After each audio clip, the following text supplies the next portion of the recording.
मैं doctor OP Sharma, associate professor, SCRS government college Sawai Madhopur, BSc part first mathematics students को मैं आज पैराबोला पढ़ा रहा हूँ। उसमें जो आज चैप्टर करने जा रहे हैं, उस चैप्टर में पैराबोला में टॉपिक है पोल एंड पोलर, ध्रुव और ध्रुवी।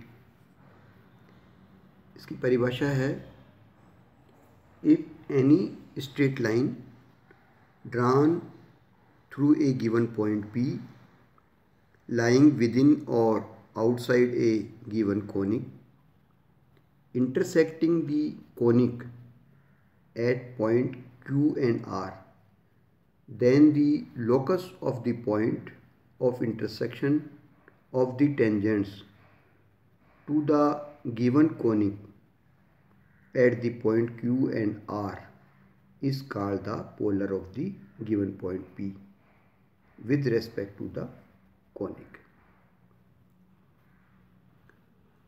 हम जानते हैं कि परवलय का समीकरण y² = 4x तथा स्पर्शियों की संपर्क जीवा means chord of contacts of the tangents का जो समीकरण है, जो बिंदु T जिसके कोऑर्डिनेट से HK से खींची गई रेखा है, उसका समीकरण होगा YK = 2ax + h, जिसको हम इक्वेशन 1 मान लेते हैं। अब हम ध्रुवी का समीकरण ज्ञात करते हैं, जो बिंदु x1 yb की ध्रुवी पैराबोला के सापेक्ष with respect to the parabola, polar with respect to the parabola.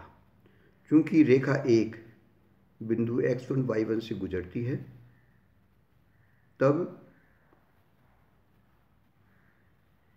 y1k = 2ax1 + h। ध्रुवी की परिभाषा से बिंदु HK का बिंदु पर लेने पर बिंदु x1 y1 के ध्रुवी का समीकरण जो प्राप्त होगा वो है y1 = 2ax + x1। इस तरह से ये जो इक्वेशन है वही इक्वेशन है जो इक्वेशन ऑफ टेंजेंट की है या प्लेन ऑफ कांटेक्ट की है, सेम इक्वेशन है। अब इसके जो ध्रुव कैसे निकालेंगे या कोऑर्डिनेट्स ऑफ पोल, दी गई सरल रेखा के ध्रुव ज्ञात करना।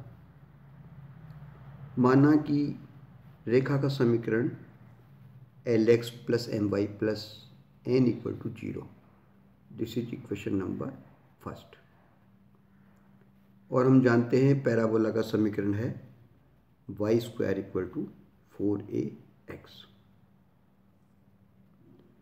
माना पैराबोला या परवलय के सापेक्ष दी गई रेखा के ध्रुव x1 y1 है।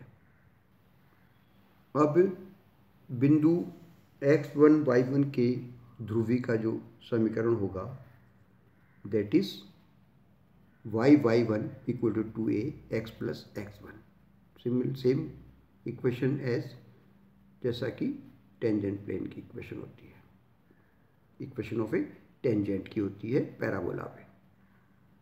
या इसको सिंप्लीफाई किया तो अपने पास आया 2ax - y1 + 2ax1 = 0। This is equation number third.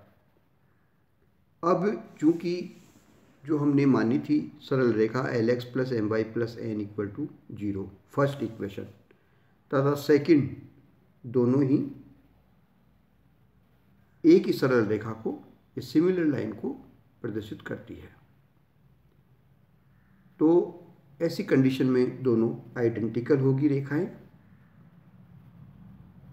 तो अगर हम इक्वेशन फर्स्ट और थर्ड, चूँकि दोनों एक ही सरल रेखा है तो दोनों को कंपेयर करें तो क्या आएगा अपने पास 2a/l this is equal to -y1/m this is equal to 2ax1/n this is equation number 4। समीकरण 4 को सरल करने पर हमारे पास क्या आता है x1 equal to 2an/l y1 equal to -2am/l। अतः